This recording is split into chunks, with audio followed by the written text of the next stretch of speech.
Hi అండి, అందరికీ నమస్కారం. ఈరోజు ఈ వీడియోలో మీకోసం సోనాలిక డిఐ 740 బండి అనమాట. సెకండ్ హ్యాండ్ అయితే అమ్ముతున్నారు. వెహికల్ యొక్క మోడల్, ప్రైజు, లొకేషన్ డీటెయిల్స్ అనేది ఈ వీడియోలో అయితే చెప్తాను. ఎక్కడ మిసుకోకుండా అయితే చూడండి.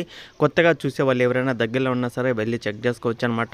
సోనాలిక వెహికలే కావాలని చాలామంది అయితే అడుగుతున్నారు. అది పర్టికులర్ లొకేషన్ కూడా అయితే చెప్తాను. ఎక్కడ మిసుకోకుండా ఈ వీడియో కొత్తగా చూసే వాళ్ళు అయితే ఛానల్ అయితే సబ్స్క్రైబ్ చేసుకోండి. మన యూట్యూబ్ ఛానల్ సబ్స్క్రైబ్ చేసుకోవడం వల్ల మీకు ఏదో ఒక బెనిఫిట్ అయితే వస్తుందన్నమాట. ఆ బెనిఫిట్ అనేది తెలియాలంటే ఈ వీడియో మొత్తం చూసిన వాళ్ళకి మాత్రమే తెలిసిద్ది. ఓకేనా? కొత్తగా చూసే వాళ్ళైతే ఛానల్ అయితే సబ్స్క్రైబ్ చేసుకోండి. పక్కన ఉన్న బెల్ ఐకాన్ కూడా ఆల్ మీద ట్యాప్ చేయండి. మీ దగ్గర కూడా ఏదైనా వెహికల్స్ అమ్మాలనుకుంటే, మీ దగ్గర ఏమైనా పాత వెహికల్స్ అమ్మాలనుకుంటే, అంటే టాటా సెకండ్ హ్యాండ్లో అమ్మేసి కొత్త తెచ్చుకోవాలన్న ఆలోచనలో ఉన్నా సరే, మీ దగ్గర ఉన్న వెహికల్ అనేది అందరికీ తెలిసే విధంగా మన యూట్యూబ్ ఛానల్ అయితే పెట్టండి. ఏంటంటే మీ యొక్క వెహికల్ తొందరగా సేల్ అయ్యే అవకాశం కూడా అయితే ఉంటుంది. అలాగే మీరు అనుకున్న ప్రైజ్కి కూడా పోయే అవకాశం కూడా అయితే ఉంటుందన్నమాట. ఓకేనా? మన యూట్యూబ్ ఛానల్ ఏంటంటే ఆంధ్ర, తెలంగాణ 2 రాష్ట్రాల నుంచి జనాలు అయితే చూస్తుంటారు. అలాగే టాటాలు కొనాలన్న ఆలోచనలో ఉన్నారు. అమ్మాలని కూడా ఉన్నారు, కానీ కొంతమంది అయితే పంపిస్తున్నారు, కొంతమంది పంపించలేకపోతున్నారు. కొంతమంది అయితే ఫొటోసే పెడతారు, డీటెయిల్స్ అయితే ఏం పెట్టట్లేదు అనమాట. ఒకసారి ఆలోచించండి. మీ దగ్గర ఉన్న వెహికల్ అనేది ఫొటోస్, డీటెయిల్స్ మొత్తం క్లియర్గా డీటెయిల్స్ పెడితే నేను ఈ విధంగా వీడియో అనేది చేయగలను. సోనాలిక డిఐ 740 బండి అనమాట. ఇది వచ్చేసి 2022లో అయితే తీసుకున్నారు ఓనర్ అనేది. 2022 అంటే ఆల్మోస్ట్ 1 ఇయర్ అయితే అవుతుంది. అలాగే టైర్స్ చూసుకుంటే 50% దాకా అయితే ఉన్నాయి అనమాట. టైర్స్ అనేది పేపర్లు అయితే ఆల్ ఓకే అనమాట. పేపర్లు కూడా ఎలాంటి ప్రాబ్లం అయితే లేదు. టోటల్ రీడింగ్ చూసుకుంటే మనకి 340 గంటలు అయితే తిరిగిందని అయితే చెప్తున్నారు.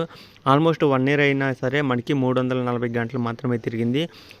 చాలా అంటే చాలా తక్కువ రీడింగ్ తిరిగిన వెహికల్. అలాగే engine, gear box, steering, tyres అన్ని టోటల్ వర్కింగ్ కండిషన్ అన్నమాట. కావాలనుకున్న వాళ్ళు మాత్రమే వెళ్ళి మాట్లాడుకోండి. వెహికల్ అయితే చాలా తక్కువ ప్రైస్ అయితే చెప్తున్నారు ఓనర్ అనేది. ప్రైస్ పరంగా చూసుకుంటే మనకి 4,10,000 అయితే చెప్తున్నారు ఓనర్ అనేది. 4,10,000 అనమాట. ఫైనల్ అయితే కాదు, ఫిక్స్ అయితే కాదు. కూర్చొని మాట్లాడుకుంటే మన యూట్యూబ్ ఛానల్ ద్వారా ఎవరైతే సబ్స్క్రైబ్ చేసుకున్న చూసే వాళ్ళు ఎవరైనా ఉంటే వెళ్ళి మాట్లాడుకోండి. మీకు ఓనర్ చెప్పే ప్రైస్ కన్నా కొద్దిగా తగ్గే అవకాశం కూడా అయితే ఉంటుందన్నమాట. మన సబ్స్క్రైబర్స్ కూడా కొద్దిగా అమౌంట్ అయితే తగ్గిద్ది అనమాట. కూర్చొని మాట్లాడుకోండి. మన యూట్యూబ్ ఛానల్ ద్వారా తీసుకునే వాళ్ళకి కొద్దిగా అమౌంట్ అయితే తగ్గే అవకాశం కూడా అయితే ఉంటుందన్నమాట. మీరైతే చెప్పాలి, పలానా యూట్యూబ్ ఛానల్ ద్వారా తీసుకున్నామని చెప్తే వాళ్ళకి అర్థం చేసుకుని వాళ్ళే కొంత అమౌంట్ అయితే తగ్గేయడం జరుగుతుందన్నమాట. ఓకేనా? వెహికల్ అయితే ఫుల్ వర్కింగ్ కండిషన్ అనమాట. పేపర్లు అన్నీ ఓకే అనమాట. అలాగే ఇంజిన్, గేర్ బాక్స్ అన్నీ టోటల్ వర్కింగ్ కండిషన్ ఉంది. ఎలాంటి రిపేర్ లేదు, ఎలాంటి ప్రాబ్లం అయితే లేదనమాట.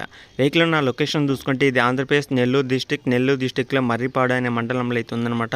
ఈ మండలం దగ్గరలో ఉంటే వెళ్ళి చెక్ చేసుకోండి. ఎందుకంటే నెల్లూరు సిటీ నుంచి నాకైతే చాలా మంది అడిగారనమాట. మేసీ ఫెర్గూషన్ వెహికల్ కావాలని, అలాగే మహీంద్రా కావాలని, అలాగే సోనాలిక వెహికల్ కావాలని. పర్టికులర్గా ఈ 3 వెహికల్స్ చాలా మంది అయితే ఎక్కువైతే అడుగుతున్నారన్నమాట. ఒకవేళ మీ దగ్గర ఉంటే ఏమైనా ఉంటే పంపేయండి. ఈ విధంగా వీడియో కూడా అయితే చేయడం జరుగుతుంది మన ఛానల్లో. ఓకేనా? ఇది వీడియోలో చెప్పాలనుకునేది. టైటిల్లో 1